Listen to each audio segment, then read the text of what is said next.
Hi everyone and welcome back. I'm joined today by Olá a Colonel todos. Douglas MacGregor, Sejam bem-vindos de a volta. veteran and Hoje estou former acompanhado Executive pelo Vice Coronel President to the US Douglas Secretary of MacGregor, Defense. So, veterano de thank you combate so e much ex-assessor for sênior do making the Secretário time de to come on the Defesa dos program. Estados Unidos. Sure. Muito obrigado por dedicar So, seu tempo para there have been participar do interesting programa. developments in Claro, both the Middle East alguns and desdobramentos Ukraine. interessantes tanto no Oriente Médio So, quanto na Ucrânia. start at the Middle East. Se começarmos See pelo that Oriente the Médio, snapback vemos que os europeus ativaram sanctions sanções de on Iran, snapback contra o Irã, despite Iran's apesar de o Irã engaging in estar with disposto a International voltar a dialogar com a Agência Internacional de Energia Atômica. Isso é interessante, porque tanto a Rússia quanto a China consideram essa medida ilegal e, portanto, parece que vão ignorar as sanções. Para alguns, parece que a decisão dos europeus desencadeou passos que poderiam ser usados por Israel e pelos Tasduam para atacar o Irã novamente. Você vê a situação da mesma forma? Ou como está avaliando o cenário no Oriente Médio?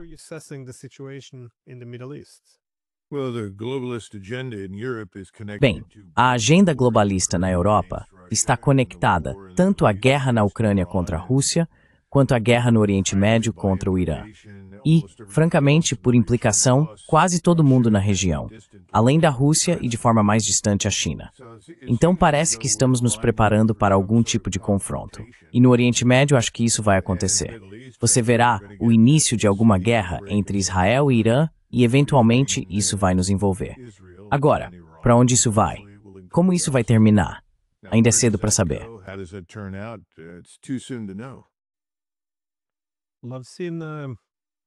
Vi alguns relatos de 3 ou 4 semanas atrás de que os Estados Unidos se retiraram de 2 de suas bases mais vulneráveis no Iraque, pelo menos aquelas vulneráveis ao Irã. Na sua opinião, qual a probabilidade de estarmos caminhando para outra guerra com o Irã?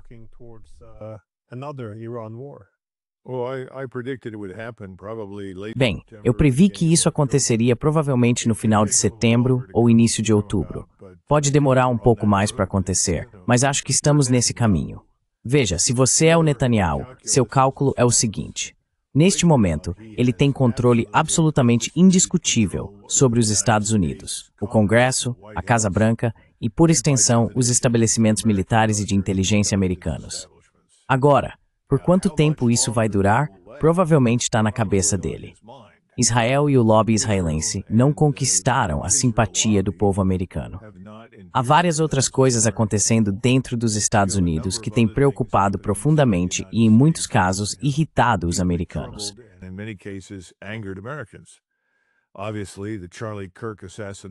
Obviamente, o assassinato de Charlie Kirk é um desses casos, porque há muitas pessoas que acreditam que Israel teve um papel importante na orquestração disso. Eu não faço ideia. Realmente não faço ideia. E não estou investigando porque tenho muitas outras coisas para fazer. Mas essa é uma percepção crescente. A questão do 11 de setembro voltou à tona e um grande número de pessoas está começando novamente a apontar para a forte influência de Israel nisso. Tudo isso são más notícias para o Sr. Netanyahu, seu governo e o que está acontecendo. Agora, a isso deve se somar nosso sistema financeiro frágil e nossa economia estagnada e sem crescimento.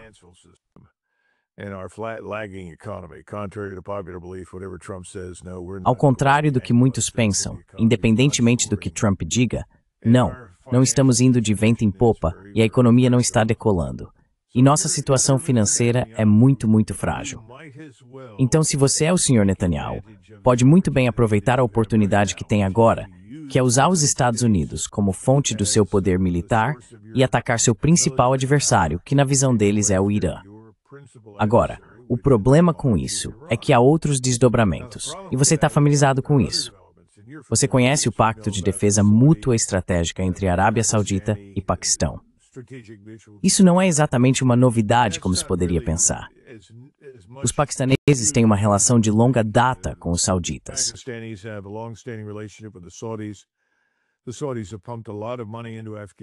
Os sauditas investiram muito dinheiro no Paquistão, basicamente para construir inúmeras madrasás, que são escolas islâmicas radicais. O Paquistão está na linha de frente desse islamismo, então eles mantêm uma relação de admiração mútua. Os paquistaneses têm uma reputação muito boa como soldados, são pessoas competentes militarmente. Os sauditas não são. E o Paquistão é uma potência nuclear. Os paquistaneses sempre divulgaram sua capacidade nuclear como até, entre aspas, bomba islâmica. Agora, o Paquistão também é muito antiga e próxima com a Turquia. Inicialmente, a Turquia, especialmente a Turquia de Ataturk, o Estado laico, era um modelo para o Paquistão.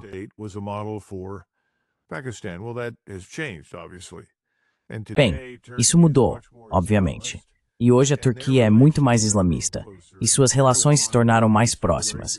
E Erdogan sabe muito bem que se precisar de uma arma nuclear, os paquistaneses vão fornecer. Então agora você tem três coisas acontecendo. Os turcos e os sauditas estão trabalhando com os paquistaneses. Pode se tornar nuclear muito rapidamente, já que são potências com ogivas nucleares em mísseis. Depois, você tem o Irã, que não ficou parado desde a Guerra de 12 Dias. Muitas das fraquezas detectadas durante aquele período de 12 dias foram identificadas e corrigidas. Não à perfeição, mas certamente em 80%. O que significa que suas defesas aéreas integradas agora estão muito melhores.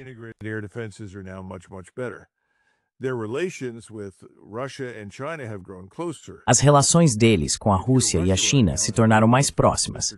E se você é a Rússia neste momento, diante dos comentários e declarações do Sr. Trump, que foram francamente ultrajantes, seu incentivo não é necessariamente buscar um compromisso com ninguém, mas sim fortalecer sua relação com a China, Índia e Irã.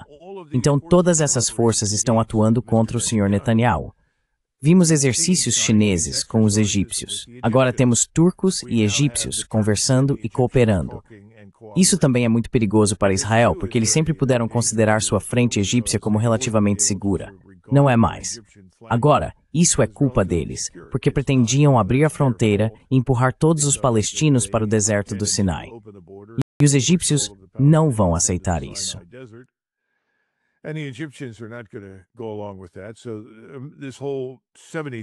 Então todo esse tratado de paz de 73 começou efetivamente a se desfazer.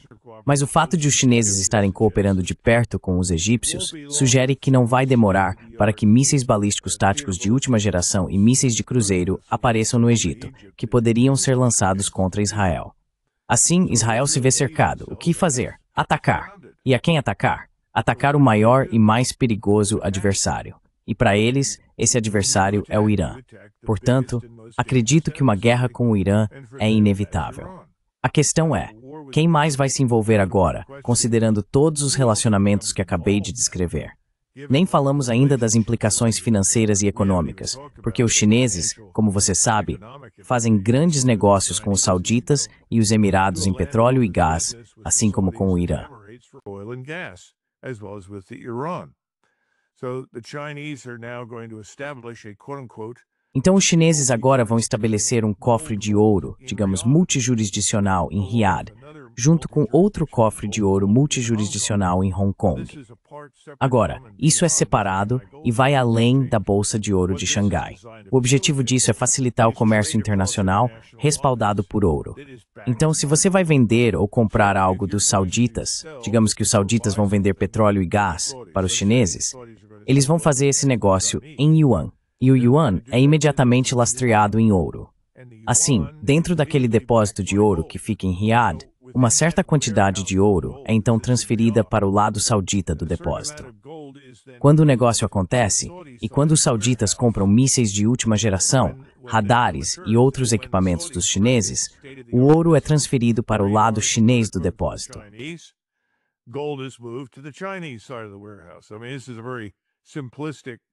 Quero dizer, essa é uma explicação muito simplista, mas é para onde estamos indo. Tudo gira em torno da desdolarização. E a desdolarização agora está avançando e num ritmo tremendo. Como tenho certeza de que você viu no ensaio que escrevi, tentei falar sobre isso. E eu estava ouvindo hoje mais cedo Alistair MacLeod em Londres falar sobre o poder de compra do dólar basicamente despencando. Todas essas coisas sugerem que se você é o Netanyahu, é hora de agir. E acho que a visita dele aos Estados Unidos na próxima semana faz parte disso. Ele está vindo para cá para finalizar os planos desse ataque ao Irã. Ele precisa fazer isso o quanto antes de correr o risco de perder o apoio incondicional de Washington.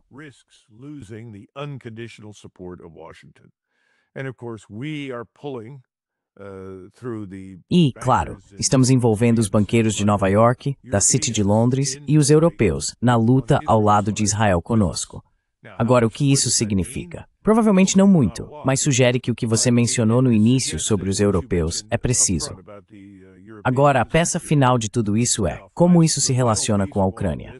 E é interessante que as mesmas pessoas em Washington que querem travar essa guerra no Oriente Médio são as mesmas que querem manter a guerra contra a Rússia na Ucrânia. E parece que Donald Trump, no espaço dos últimos, 6, 7, 8 meses, se transformou no Joe Biden número 2. E tudo aquilo por qual ele foi eleito acabou se tornando irrelevante diante do que ele faz como presidente.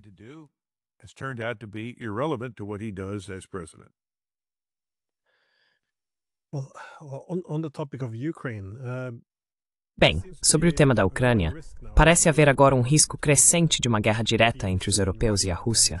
Ou seja, a retórica se tornou cada vez mais beligerante. Os europeus estão ameaçando abater jatos russos. A Rússia está alertando que isso significaria guerra. E houve todos esses incidentes. Supostamente, a Rússia enviou drones para a Polônia, jatos sobrevoaram a Estônia. Claro, isso foi combinado com incidentes, como o que alegaram ser a interferência nos sinais de GPS do voo de um avião comercial, o que se provou ser uma farsa.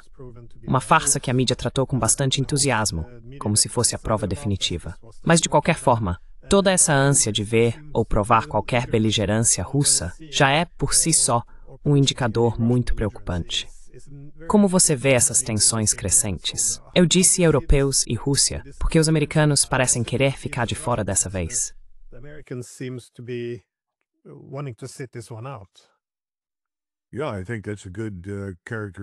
Sim, acho que essa é uma boa caracterização do que Donald Trump disse. Primeiro, vamos garantir que no futuro, se forem embaralhar os sinais de GPS para a aeronave em que von der Leyen estiver, por favor não a tragam para os Estados Unidos. Esse é o meu único pedido. Podemos ficar sem von der Leyen. Segundo ponto, hoje analisei com algumas pessoas do Comitê de Inteligência todas essas acusações, alegações como você chama. Não houve nenhuma provocação russa, absolutamente nenhuma. Os russos não violaram o espaço aéreo de ninguém com seus jatos. Eles têm sido extremamente cuidadosos, digamos assim, cautelosos em relação à zona de identificação de DFR e suas fronteiras.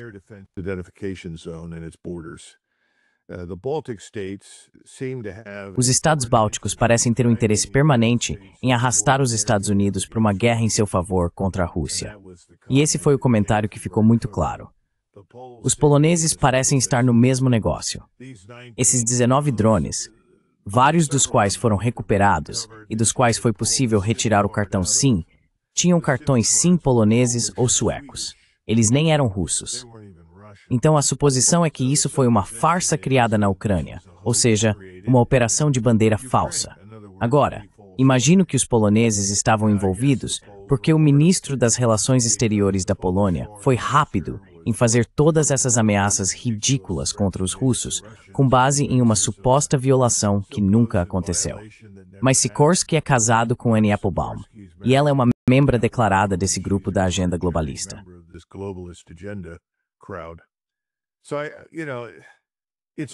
Então veja, isso tudo é uma bobagem. Os russos têm feito de tudo para evitar qualquer conflito com a OTAN e os Estados Unidos. Agora, nós, por outro lado, não temos sido tão escrupulosos. Mas a questão é que o Sr. Putin não está procurando uma guerra conosco. Agora, a retórica, e acho importante você mencionar isso. A retórica importa? Bem, sim, importa. Agora há um novo chamado em Moscou para a mobilização de jovens de 18 a 25 anos. Então estamos falando de um estabelecimento militar russo que já é extraordinariamente grande, poderoso, bem equipado, bem comandado e bem treinado, agora recebendo sangue novo, por assim dizer, tornando-o potencialmente no futuro ainda mais perigoso.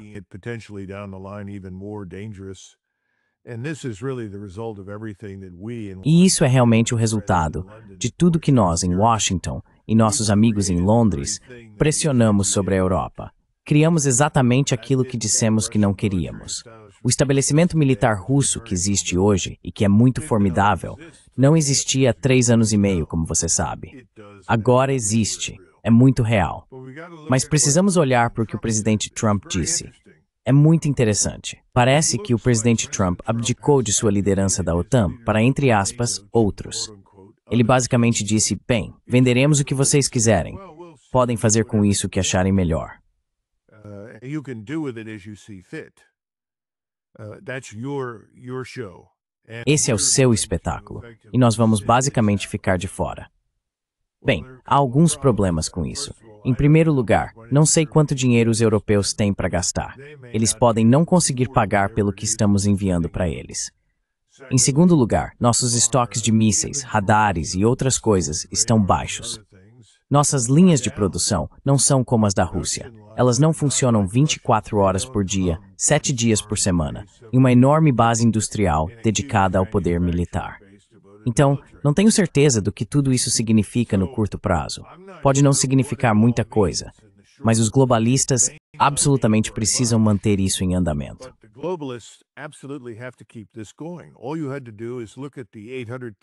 Tudo o que você precisa fazer é olhar para os 800 mil cidadãos britânicos nas ruas de Londres. Olhe para as dezenas de milhares de cidadãos franceses em Paris. Veja a atitude do eleitorado em geral em relação a esses globalistas que governam seus países.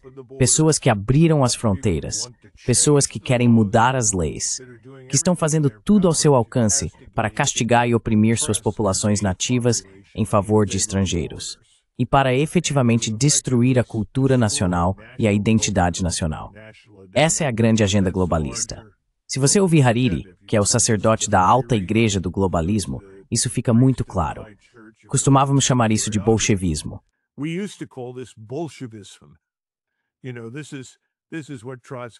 Sabe, é isso que Trotsky, Kamenev, Radek e o resto deles todos sonhavam. Apagar todas essas identidades, declarar tudo como construções artificiais, o que não são. Não há nada de artificial em língua, raça, etnia, religião ou cultura. Essas são coisas reais. Essas coisas nos definem como seres humanos. Então você tem a população europeia, seja na Irlanda, na Inglaterra ou em qualquer outro lugar, dizendo, espera aí, nós não concordamos com isso. Não é isso que queremos. E a Rússia, como já falamos antes, é o último bastião de um Estado-nação que se recusa a se assimilar à massa amorfa de nada que os globalistas querem criar.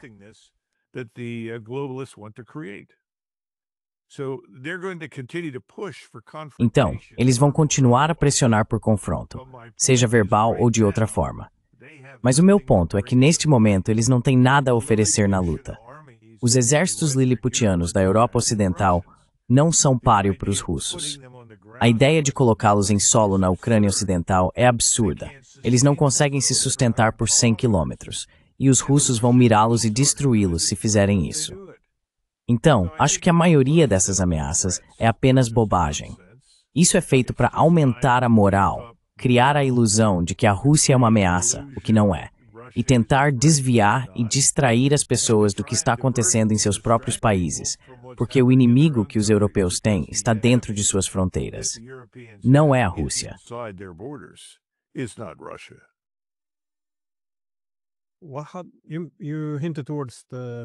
Você mencionou o tweet ou postagem no Truth Social de Donald Trump, em que ele argumentou que finalmente entende a guerra na Ucrânia. E bem, a Ucrânia está vencendo. A Ucrânia pode recuperar todo esse território. Pode até conquistar mais, supondo que ele esteja se referindo a tomar território russo. A Rússia talvez seja um tigre de papel. Uau! Novamente, o que você acha desse tweet?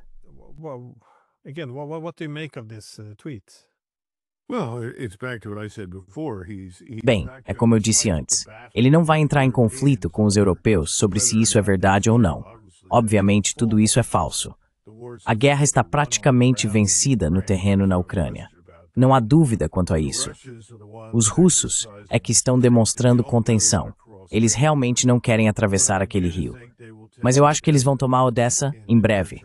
E uma vez feito isso, a questão é, eles vão até a margem do rio e depois planejam atravessar para Kiev. Quero dizer, Donald Trump está basicamente dizendo, eu não me importo, não é problema meu. Esse é o ponto. Ou seja, você ouve toda essa bobagem sobre como ele é o líder da OTAN, a maior aliança do mundo.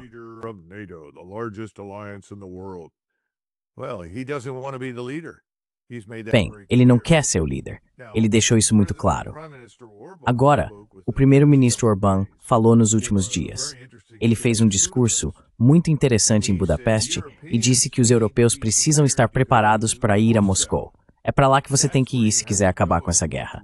Você precisa realinhar seu pensamento, então vai ter que ir a Moscou. E ele disse, não se incomode em ir a Washington. Nada vai mudar lá. Eles não vão te ajudar. Ele está certo. E eu acho que, em particular, o presidente Trump gostaria, com o tempo, de preferência mais cedo do que tarde, de retirar cada vez mais forças da Europa e trazê-las de volta para os Estados Unidos. Eu sei que ele quer isso. Ele gostaria de fazer o mesmo no Nordeste Asiático também. He'd like to do that in Northeast Asia as well. E agora temos uma oportunidade porque o novo governo nacionalista liberal na Coreia gostaria muito que saíssemos de lá. Eles são educados demais para nos dizerem para ir embora, mas certamente vão facilitar isso. E eles querem o comando e controle de suas próprias forças na península, algo que já deveriam ter há 25 ou 30 anos. Isso é ridículo. Essas forças que estão se movendo para os Estados Unidos estão se afastando da confrontação com a Rússia. Isso não significa que não possa acontecer. E se ele vender para eles o míssil Standard Missile 6, que é basicamente um míssil de ataque hipersônico capaz de penetrar qualquer defesa que eles tenham lá, e permitir que os ucranianos, ou seus aliados, mercenários ou quem quer que seja, operem essas baterias de mísseis, isso é muito perigoso.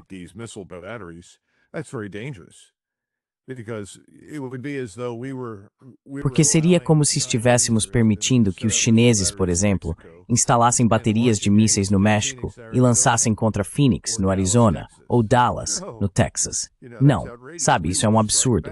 Nós revidaríamos.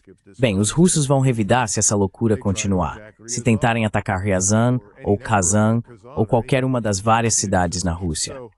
Então o perigo ainda não passou, mas a realidade é que as forças estão se movendo numa direção que, na verdade, é vantajosa para acabar com a guerra. E ele está deixando os europeus perceberem isso da maneira mais difícil.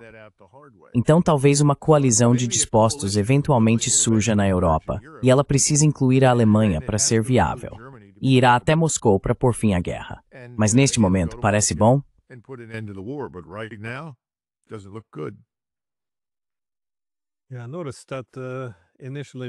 Sim, eu percebi isso inicialmente, quando Trump fez aquelas declarações grandiosas sobre a Ucrânia vencer. Dava quase para ouvir o estouro de champanhe nas capitais europeias. Mas acho que está começando a cair a ficha de que, sabe, ele vem sugerindo que deveriam haver sanções devastadoras contra a Rússia. Mas claro, os europeus teriam que fazer isso primeiro, o que eles não conseguem. Ele disse que os ucranianos podem recuperar todo o seu território, mas isso teria que ser financiado pelos europeus. E claro, os europeus podem abater jatos russos, mas ele teria que considerar se isso é algo que os Estados Unidos apoiariam ou não.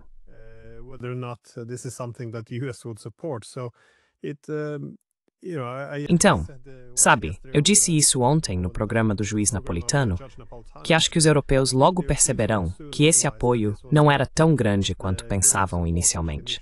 E há poucas horas, o primeiro-ministro da Polônia, Donald Tusk, divulgou uma mensagem dizendo: o presidente Trump afirmou que a Ucrânia, com o apoio da União Europeia, poderia recuperar todo o seu território. Por trás desse otimismo surpreendente está a promessa de uma redução do envolvimento dos Estados Unidos e a transferência da responsabilidade de acabar com a guerra para a Europa. Melhor a verdade do que ilusões.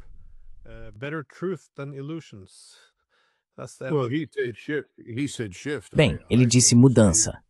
Eu simplesmente digo que Trump abdicou de suas responsabilidades como líder da OTAN para os membros da aliança. Que tipo de aliança é essa, então? Não é muita aliança. Mas, de qualquer forma, a OTAN não vai sobreviver a isso, nem a UE. É isso que Orbán está basicamente dizendo aos outros europeus. É hora de olhar para um futuro diferente. É hora de superar a velha solução da Guerra Fria e entrar em um novo mundo.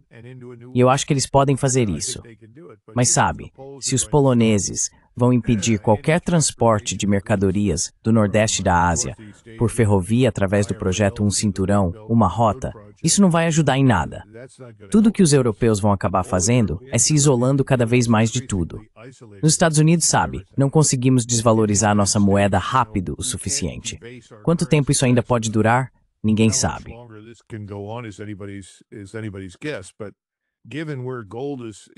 Mas considerando para onde o ouro está indo e para onde o dólar está indo, o poder de compra do dólar está caindo vertiginosamente e o mundo está recorrendo cada vez mais ao ouro. O ouro continua sendo o lastro, ele mantém seu valor. A moeda fiduciária é facilmente diluída e é isso que você está vendo nos Estados Unidos. E claro, as economias do Reino Unido, Alemanha e França estão péssimas. O mercado de gilts, ou seja, o mercado de títulos em Londres, vai simplesmente desmoronar e entrar em colapso. Nosso mercado de títulos não está muito atrás. Todos os famosos problemas estão voltando para casa. Então espero que, se você fosse o presidente Putin, perceberia o que está acontecendo. Você faz o que precisa fazer, medidas prudentes para se proteger. Mas acho que ele entende que o adversário está desmoronando internamente, está se desintegrando por dentro. E novamente, volto ao Orbán. Essa foi a mensagem dele, e ele está certo.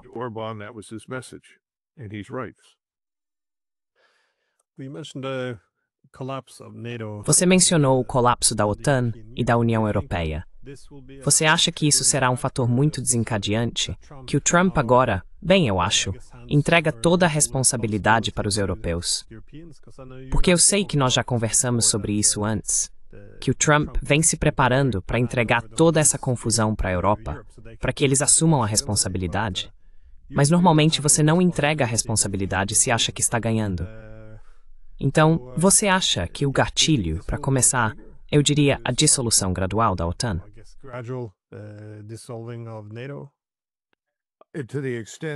Na medida em que os líderes europeus e suas populações entendem que o mundo mudou, veja, eu volto até Bismarck.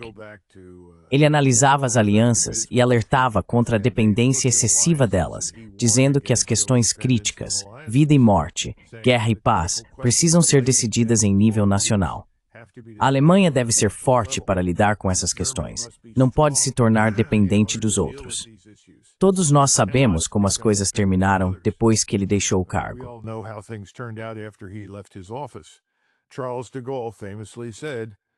Charles de Gaulle disse famosamente que os europeus precisam entender que os americanos vivem nos Estados Unidos, eles não vivem na Europa, e que os britânicos vivem em uma ilha.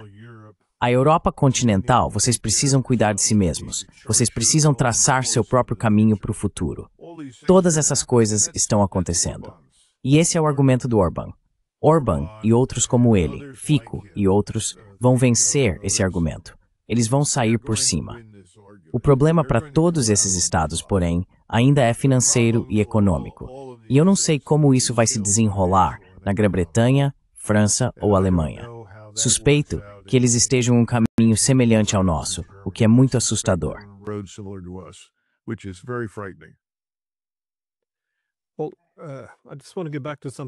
Bem, eu só quero voltar a algo que você mencionou antes. Você disse que a inteligência dos Estados Unidos vê os drones que entraram no espaço aéreo polonês como uma farsa europeia ucraniana para envolver os Estados Unidos nesse conflito. Você recebeu algum retorno sobre como a inteligência dos Estados Unidos avalia a acusação de que 3 jatos russos entraram no espaço aéreo da Estônia? Porque, bem, isso é algo que os russos estão negando.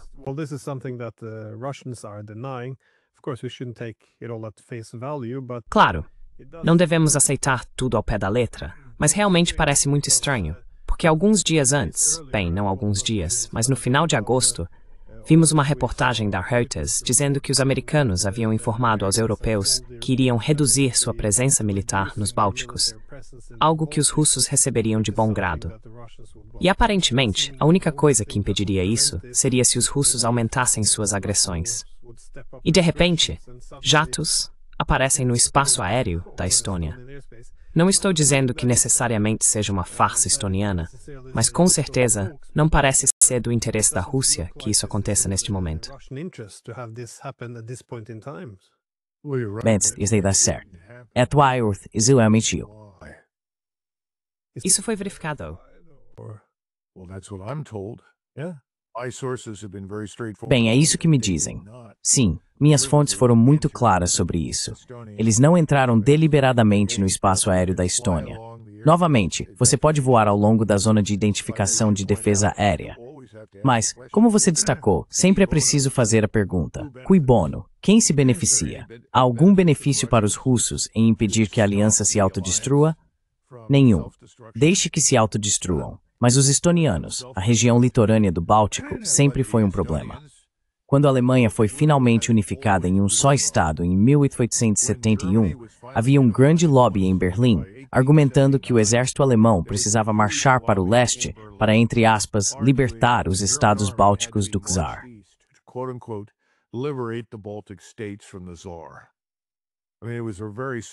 Quero dizer, foi um momento muito sério. O rei da Prússia, que na época era o imperador da Alemanha, convocou Bismarck e disse: "Eu não quero entrar em guerra com o czar. O czar é meu amigo. A Rússia é nossa aliada." E ele respondeu: "Não se preocupe com isso. Eu vou cuidar disso."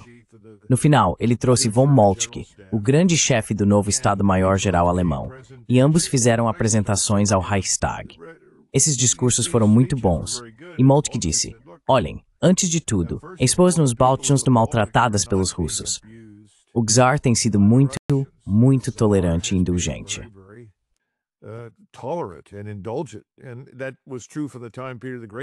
E isso foi verdade desde a época em que Pedro o Grande assumiu o poder, porque ele queria taxar o comércio. E os estados bálticos eram muito bem-sucedidos. Ele manteve a aristocracia alemã que administrava os estados bálticos no poder. Eles passaram a fazer parte da tabela de patentes do czarismo. O que estou tentando dizer é que eles sabiam o que era real e o que não era, e disseram: "Podemos ajudar a melhorar as condições, e as coisas podem ser aprimoradas em certas áreas, mas isso acontece por meio da nossa amizade com a Rússia, discretamente, nos bastidores." Assim, uma guerra em 1879 entre a Alemanha e a Rússia foi evitada, e o velho Kaiser foi encontrar o czar Alexandre Duro na fronteira. Eles se abraçaram e foi o fim da história.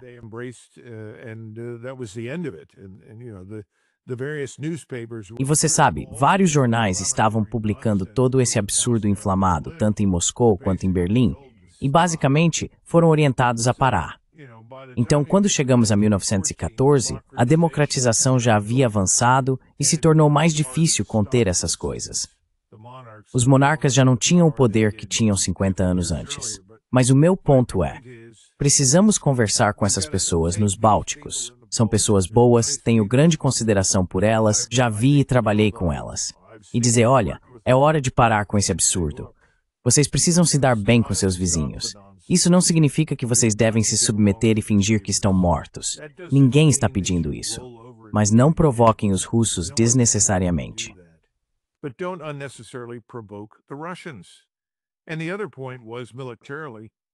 E o outro ponto era que, militarmente, é muito difícil tomar e manter o litoral báltico, porque você tem a Rússia bem ao lado, com uma vasta fronteira. Você, por outro lado, precisa atravessar o que costumava ser a Prússia Ocidental e Oriental, subindo pela Lituânia, para conseguir manter o local.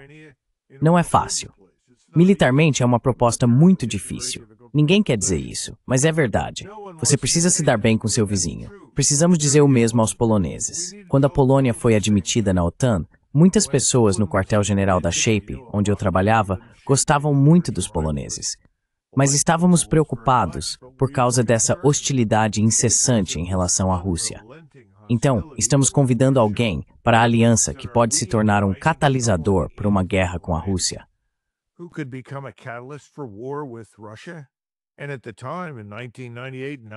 Naquela época, em 1998, 99 e 2000, ninguém queria entrar em guerra com a Rússia. Ninguém via a Rússia como um perigo. Todo mundo queria melhores relações com a Rússia naquele momento. Então, acho que precisamos encarar tudo o que é noticiado com certo ceticismo. Agora, supostamente tivemos 3 drones sobrevoando o aeroporto de Copenhague ou nas proximidades. Novamente, não temos nenhuma evidência de que esses 3 drones, seja lá o que fossem, vieram da Rússia. Nenhuma. Não sabemos de onde vieram, não sabemos quem fez isso. Sou muito cético em relação a todas essas tentativas de caracterizar esses eventos como provocações russas, justamente pelo motivo que você citou. É muito óbvio que nós, americanos, não vamos colocar tropas em solo na Ucrânia. Não vamos entrar nessa guerra como beligerantes diretos.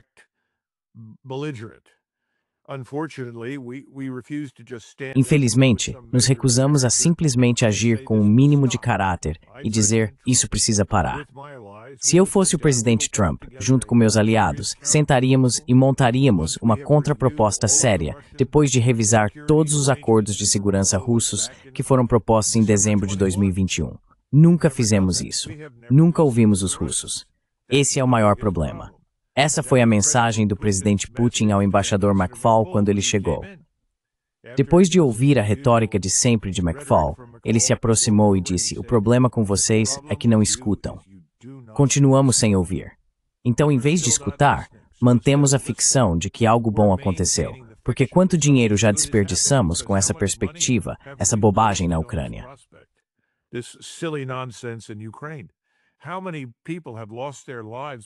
Quantas pessoas perderam a vida por causa da guerra de Washington com a Rússia?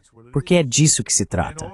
E todos os europeus marcharam estupidamente para o inferno junto conosco. Eles desindustrializaram seus próprios países, arruinaram suas economias. Estão em uma situação ruim como resultado disso. Em vez de simplesmente dar um passo à frente e dizer, eu sou o presidente Trump, sou o líder da OTAN, quero acabar com essa guerra. Vamos elaborar propostas. Vou me reunir com o Sr. Putin, depois de estudarmos todas as propostas dele. Vamos apresentar algumas contrapropostas. Mas joguem essa fantasia absurda pela janela do terceiro andar. Essa ideia de recuperar as regiões de língua russa da Ucrânia ou qualquer outra coisa dos russos no campo de batalha. Isso não vai acontecer.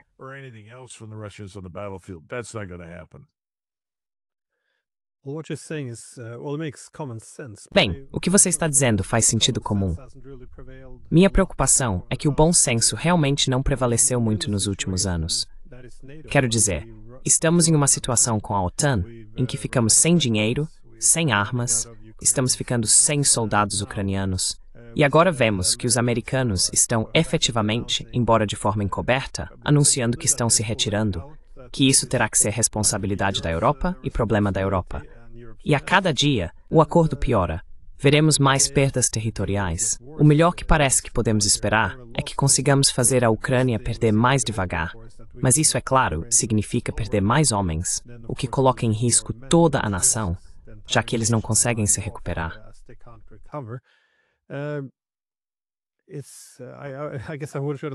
Acho que eu gostaria de ver o Trump sendo mais honesto, em vez de fazer esse joguinho esperto, em que ele lança algumas declarações bombásticas enquanto faz isso. Mas acho que minha preocupação é que, se fosse uma questão de bom senso, os europeus fariam como no século XIX.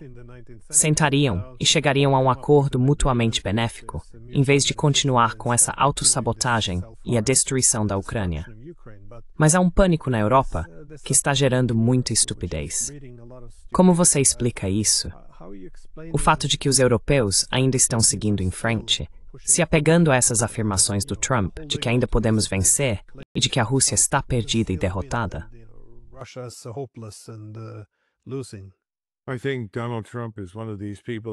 Acho que Donald Trump é uma dessas pessoas que, depois de dizer ou prometer algo, não consegue admitir, sabe, eu estava errado. Tem que haver um caminho diferente. Ele não consegue fazer isso. Não acho que seus doadores permitiriam que ele fizesse isso, porque eles querem que ele apoie Israel em sua guerra com o Irã e com todos os outros na região. Eles querem que ele continue envolvido na Ucrânia e combata a Rússia. Enquanto isso, ele está se preparando para iniciar um novo conflito na Venezuela. E os europeus deveriam prestar atenção nisso, porque agora é algo muito real. Não sei quando vai acontecer, mas há pessoas muito tolas em Washington que se convenceram de que a Venezuela é um alvo fácil, que é basicamente como o Panamá e Noriega, quando invadimos o Panamá há muito tempo.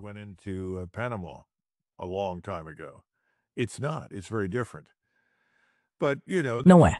É muito diferente. Mas você sabe, infelizmente, essa é uma tática americana.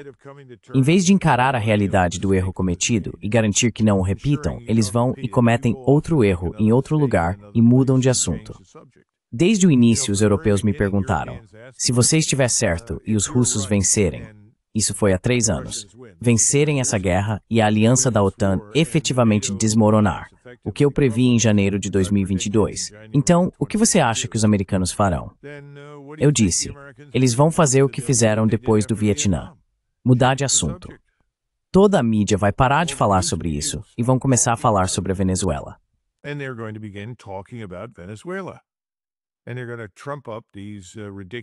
E eles vão inventar essas acusações ridículas de que a Venezuela é um grande centro do tráfico de drogas, o que não é verdade. E por isso precisamos ir até lá, porque é tão estrategicamente importante.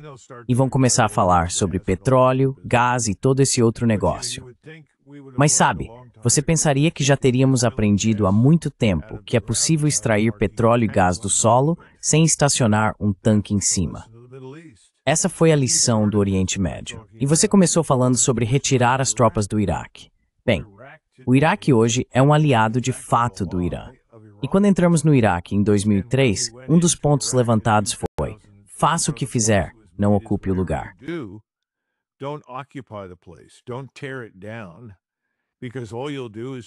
Não derrube isso, porque tudo que você vai fazer é abrir a oportunidade para o Irã e a influência iraniana entrarem no Iraque.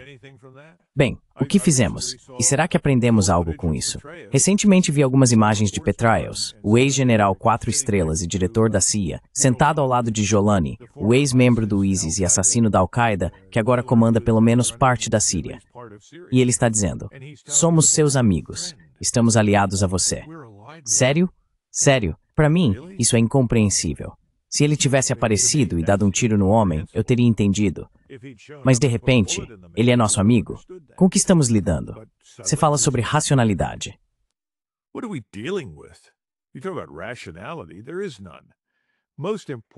Não há nada. Mais importante ainda, não há coerência. Não existe uma estratégia coerente. Não há consistência. São apenas os impulsos de Donald Trump. Já tive o suficiente disso. Não consegui fazer a paz. Não vou ganhar o Prêmio Nobel da Paz, então. Agora são os europeus que têm. Mas o que é isso, ensino médio, segundo ano? Não entrei pro time, então dane-se o time. Os Estados Unidos estão com muitos problemas. Nosso governo está uma bagunça. Tudo é determinado por doadores e pelo que os doadores querem. Ninguém está pensando estrategicamente sobre nada. Ninguém está pensando onde queremos estar em 5 ou 10 anos. Eles nem estão pensando além do Natal.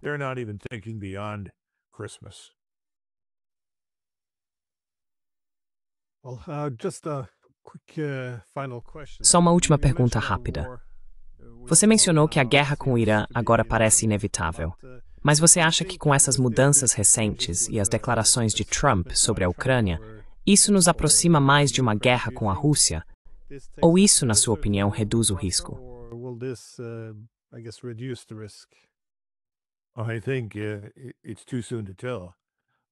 Acho que é cedo demais para dizer. Por um lado, certamente é encorajador para Moscou saber que vamos reduzir nossa presença. Mas isso pode, de fato, fazer o que você mencionou: dar mais confiança aos globalistas que comandam o show em Londres, Paris e Berlim. Mas eles seriam muito tolos em fazer isso, porque poderiam transformar seus países em alvos para os russos. Se os alemães fornecerem mísseis Taurus, colocarem esses mísseis nas mãos de Zelensky e seu sindicato do crime organizado, e eles lançarem esses mísseis contra a Rússia e atacarem uma cidade como Ryazan ou Belgorod ou outra, o que vai acontecer? Os russos vão responder, como já avisaram Berlim, destruindo instalações em Berlim e arredores, na Alemanha.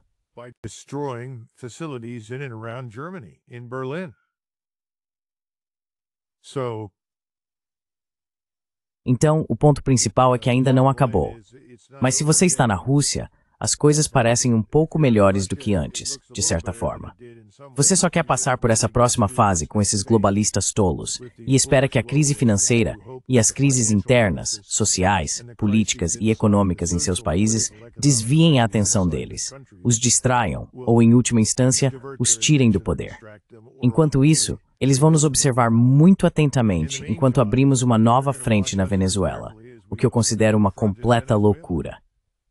Mas eu sou minoria em Washington. Todo mundo está muito empolgado no momento.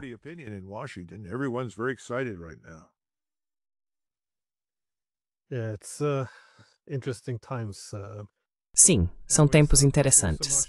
De qualquer forma, muito obrigado por ser tão generoso com seu tempo e por compartilhar seus insights.